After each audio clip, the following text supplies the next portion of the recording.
রাত ২টায় ঢাকা যখন নিস্তব্ধ, ঠিক সেই সময় ১৩ বছরের ছোট্ট একটি শিশু আব্দুর রহমান জীবিকার তাগিদে পরিবারের মুখের দিকে তাকিয়ে সংসারের হাল ধরতে হয়েছে, যার কারণে রাতকে আর রাত মনে করে না। চলছে তার কাঠভাঙা পরিশ্রম। মাত্র ১৩ বছরের আব্দুল্লাহর হাতে থাকার কথা ছিল খাতা কলম, অথচ এই বয়সেই তাকে নিতে হয়েছে এক কঠিন দায়িত্ব। গলায় ঝুলছে ভারী এক প্লাস্টিকের বক্স, ভেতরে আছে কলম, টিস্যু, মাস্ক, লুসনি, কটন সহ নানা জিনিস। এগুলো নিয়েই সেই ঢাকা শহরে রাস্তায় রাস্তায় ফেরি করে বেড়ায়। যা বিক্রি হয় তা দিয়ে সংসার চলে। আমার ওই যে দুটো ছোট ভাই আছে, একটা বোন আছে। আমার আব্বু আবার অসুস্থ, তো আমার আম্মু আবার কাজকর্ম করতে পারে না ওই ভাইটি নিয়ে। এখন আমি যদি কর্ম করে আমার ভাই বোনদের খাওয়াই বা একটু লেখাপড়া করাই, বড় হয়ে তারাও আমাকে খাওয়াবে, আমাকে সহযোগিতা করবে। আমার আম্মু আব্বুকে তখন আর নিচে হতে হবে না যে গরিবের ভাই গরিব হয়েছে, বড় লোক আর হয়নি। পড়ালেখা করে যদি ওরা একটু টাকা পয়সা কামাইতে পারে, এখন নাহলে কষ্টটা আছে, তখন পড়ালেখা করে আর সুখে থাকবে। তখন কইবে যে ভাই আমাদের যে তোর পড়ালেখা করাইছে, সুখে রাখছে, তখন আমার লিগা দোয়া করবে। আব্দুর রহমানের বাবা হৃদরোগে আক্রান্ত, কোনো কাজ করতে পারে না। মাও অসুস্থ, ঘরের বাইরে কাজ করার ক্ষমতা নেই। আমার আব্বু আবার অসুস্থ, এখন আমার আব্বু কিছু করতে পারে না, হার্টের সমস্যা, মানে কোনো ভারী কাজকর্ম করতে পারে না, দেখে আমারই করতে। তাহলে পরিবারের হাল ধরেছে কে? আমি নিজে। সংসারে আছে তার ছোট ২ ভাই ও এক বোন। মূলত তাদের মুখের হাসি বাঁচাতেই নিজের পড়াশোনা ছেড়ে দিয়েছে আব্দুর রহমান। আমি 2 ক্লাস পড়ছি, বাংলা রিডিং করার একটু পারি, তাছাড়া আর পারি। লেখাপড়া ছাড়িয়ে দিলে কেন তুমি? লেখাপড়া ছেড়ে দিছি। আগে আমার আব্বু যে সময় লেখাপড়া করছে, সে সময় আমার আব্বু ভালো ছিল। এখন আমার আব্বু অসুস্থ, এখন সংসারে হাল ধরতে পারে নাই, সেই লেগে আমার ধরা লাগছে, এর লেগে আমি লেখাপড়া ছাড়তে হয়েছে। তবে নিজের শিক্ষা জীবন থেমে গেলেও ছোট ভাই বোনদের পড়াশোনা চালিয়ে যাচ্ছে সে, কারণ তার একটাই কথা, আমার পড়াশোনা শেষ, কিন্তু ভাই বোনদের শেষ হতে দেব না। তার একদিন বিশ্বাস, এই ভাই বোনেরাই তার পাশে এসে দাঁড়াবে।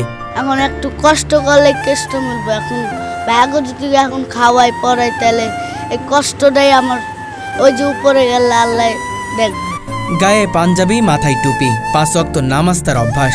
ফেরির মাঝেই যখন আজান শোনা যায়, সঙ্গে সঙ্গে ছুটে যান নামাজ পড়তে। 5 ওয়াক্ত যখন বিক্রি করি, তখন আজান দিলেই মসজিদে চলে যায় নামাজ পড়তে। বিকাল 5টা থেকে রাত 2টা-3টা পর্যন্ত চলে তার এই সংগ্রাম।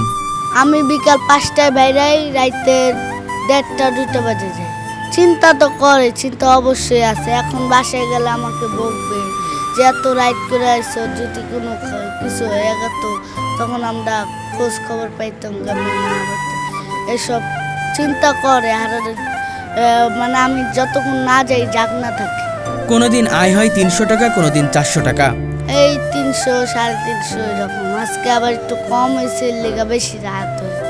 রাতের খাবার প্রায়ই বাদ যায়। যদি কোনো দয়ালু মানুষ কিছু খেতে দেয়, সেটুকুই হয় রাতের ভরসা। রাস্তায় যে কেউ আমার খাবার দাবার দিলে, আর যদি ভালো খাবার হয় তাহলে আমি বাসায় নিয়ে যাই, আর যদি একটু মানে কম দামি খাবার হয় তাহলে নিজেরাই খাই। কিন্তু কিনে খাইতে পারো না? না, কিনে খাইতে পারি না বলতে যে আজকে দেখা যায় আমার ইনকাম হয় না, আজকে কেউ যদি খাবার দেয় তাহলে খামু, না দিলে তো নাই। তবুও ভিক্ষার পথে যায়নি আব্দুর রহমান। নবীর শিক্ষায় তাকে শক্ত করে দাঁড় করিয়েছে, ভিক্ষা নয়, পরিশ্রম করে উপার্জন করো। তাই রাত জেগে ঠান্ডা গরম উপেক্ষা করে ঘুরে বেড়াচ্ছে রাস্তায়। নবীর শিক্ষা করো না ভিক্ষা।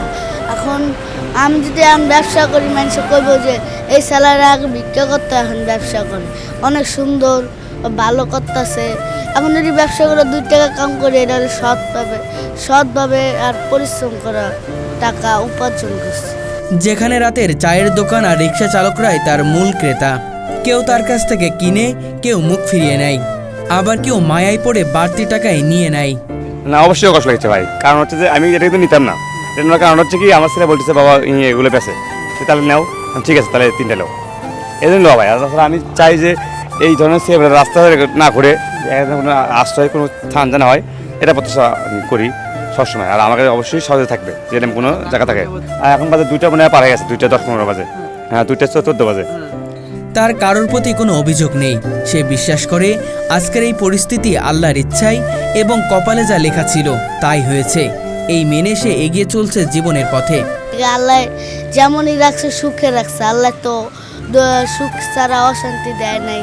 তাই আল্লাহর কাছে শুকরিয়া জানি, আল্লাহ আঙ্গরে সবসময় ভালো রাখে ও সুস্থ রাখে, আঙ্গ পরিবারদের জানি সুন্দর ও সুস্থ মতন থাকতে পারে। যারা তাকে দেখে থমকে দাঁড়ায় তারা প্রায়ই বলে, আমার সন্তানের বয়সী ছেলে, এভাবে রাস্তায় থাকার কথা নয়। রাত 2টা বেরিয়েছে তো আমাকে কাজ করতে আছে, খারাপ তো লাগবে অবশ্যই। আমারও তো বাচ্চা আছে, বাচ্চা তো বাসায়, কথা বলছেন না, বাচ্চার মতনই তো আমার। অনেক কষ্ট লেগেছে ভাই। ওনার বাচ্চা দেখে মনে হয় যে উনি যদি অন্য কিছু কাজে থাকতো, মনে হয় যে ওনার বাপ মা মনে হয় কেউই নাই থাকতো যদি, তাহলে তো এরকম কিছু করতো না, তাই না? আমি মনে করি মাঝে মাঝে আমি রাইতে গাড়ি চালাই, ওরা দেখে একটু একটা খারাপ লাগে, এরকম খারাপ লাগানোর আর কোনো কিছু নাই। তবে আমি তো আর নিজের কেউ না যে ওনারা নিজেই বসে খাওয়াবো কি খেলাবো।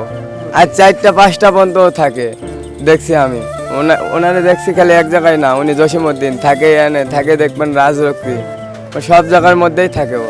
কিন্তু জীবনের নির্মমতা সেই কথাগুলোকে হার মানিয়ে দেয়। অদম্য সাহস আর অগাধ দায়িত্ববোধ নিয়ে লড়ছে আব্দুর রহমান।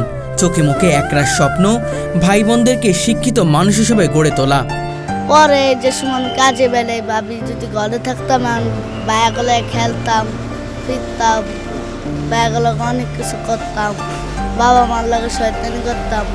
আর বাইরে এখন কারো লাগে খেলতেও পারি না, বাবা মার লাগে কথাও করতে পারি না।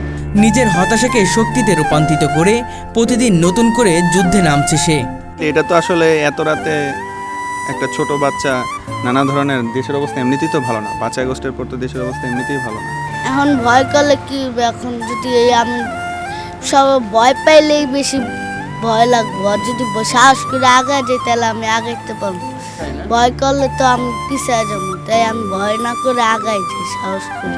আব্দুর রহমান শুধু এক শিশু নয়, সে আমাদের সমাজের জন্য এক অদম্য দৃষ্টান্ত, যেখানে দায়িত্ব, ত্যাগ আর আত্মসম্মান একে তৈরি করেছে এক অটল চরিত্র, যা থেকে আমাদের শেখা আছে অনেক কিছু। আমার নাম আব্দুর রহমান। তোমার বয়স কত? আমার বয়স এই 13। কি কি বিক্রি করো এখানে? লুসনি, মাজনি, naphthalene, cotton bud, clay, bubble, sticker, mask, এসব এই 8 আইটেম। আচ্ছা। তোমার পরিবারে কে কে আছে? আমার আম্মু আছে, আমার আব্বু আছে, আমার ছোট দুটা ভাই আছে, একটা বোন আছে, আর আমি। যার লাগে এত কিনে, যার লাগে না সে কিনে না। কষ্ট হলে কিছু করার নাই, রাঙ্গ কপালে লেখা ছিল, নসিবে ছিল। এখন আল্লাহ এটাই করছে। তোমার আর 2টা ভাই এবং ছোট বোন, কি তোমার ছোট না বড়? আমার সবার ছোট, আমার একটা বোন আছে সবার ছোট, আর 2টা ভাই আমার চেয়ে ছোট, কিন্তু সবার ছোট হলো আমার বোন। ভাত কি খাওয়া হয়েছে রাতে? রাতের ভাত খাওয়া হয়নি, আমি বাসায় যাবো, বাসায় যে 8 মুখ দিয়ে ঘুমায় যাবো। আজকে কামানে রেখে আজকে কেউ দিলে খাই, আর না দিলে খাই না। ওজন হয়, এখন কিছু করার নেই তো। এখন একটু কষ্ট করলে কেষ্ট মিলবে। আজকে এই 300 টাকা। 300 টাকা না? কয় ঘন্টা পরিশ্রম করছো? এই বিকাল সন্ধ্যা 6টাতে রাত 2টা, শেষ 8 ঘন্টা। তুমি কি হেঁটে হেঁটেই বিক্রি করো? হ্যাঁ, হাইটটা বিক্রি করি। আমি তো আর কোনো বসার ভালো জায়গা পাই না, দেখে হাঁটে হেঁটে বিক্রি। আমার বাবা মা জন্ম দিয়েছে, আমার বাবা মাকে তো আমি চিরদিন ভালোবাসি। আমি যদি খারাপ হইতাম, আমি তো আর খারাপ কথা করতাম না। আমি এখন যদি আমি খারাপ কথা কই, মানে আমি নিজেই খারাপ। আপনার কাছে আমি বিক্রি করতে আসি, আপনার কাছে তো আমি কই নাই যে আপনি আমার 10টা টাকা দেন, 20টা টাকা দেন। আমি বিক্রি করতে আইসি, যদি আপনি খারাপ কথা কন, এটা আল্লাহর কাছে আপনি দাবি থাকবেন, আমি থাকবো। মোটেও তো ভালো লাগে নাই, এত রাত্রে করে এত ছোট বাচ্চা থাকা তো আসলে উচিত না আমাদের সাবকন্টিনেন্টে, তাই না? সো আমার মনে হয় দিনের বেলাতে ব্যবসা করলে মনে হয় ভালো হবে, এটাই ওরা আমি বলতেছিলাম। দিনের বেলা পড়াশোনাটা, তারপর আরেকটা বিষয় হচ্ছে পড়াশোনাটা কন্টিনিউ করতেছে না। পড়াশোনাটা কন্টিনিউ করুক, পড়াশোনা কন্টিনিউ করলে তো অনেক বড় জায়গায় যেতে পারবে। প্রায় রাত 2টা বাজে, এই 2টা বাজে আমার তো মনে হয় না এত রাতে একটা ছেলে মানুষ, আমার ধারণা ওর বয়স বেশি হলে 12-13 বছর। বয়স কত তোমার? 14 বছর। 14 বছর একটা ছেলে মানে জন্য খুব ডিফিকাল্ট। তারপর এরকম সময় চারদিকে ছিনতাইকারী এটি কাজ করতে আছে ভালো, পড়ালেখা করতে পারে না, কি করব? মানে বাবা মার আর্থিক অবস্থা খারাপ, কারণ ভালো করতে আছে। অন্য পোলাবান তো এদিকে রাস্তা ঘুরে আর ডেন্ডি মেন্ডি খায়, বোঝেন না, মাসের ছিনতাইকারী করে। একটা ব্যবসা করে ভালো। হ্যাঁ, 2টা বাদ যায়, কী করবো বোঝেন না, গরিব মানুষ কী করবো? যদি আজকে যদি বাবা মা যদি ভালো হইতো তো পোলায় বাসায় থাকতো। আমার অবশ্যই খুব খারাপ লাগছে, এতটুকু একটা বাচ্চা এত রাতে এখনো রাস্তায়। প্রায়ই আমি দেখি, আমি রাত্রে গাড়ি চালাইলে এগুলা বিক্রি করে। হ্যাঁ, অনেকে হয়তো কিছু সহযোগিতা করার চেষ্টাও করে মাঝে মাঝে, একটু আমি দেখি। আমার খুব খারাপ লাগে, আর এত ছোট বাচ্চা রাত 3টে 4টে পর্যন্ত থাকে, আমি দেখি প্রায়।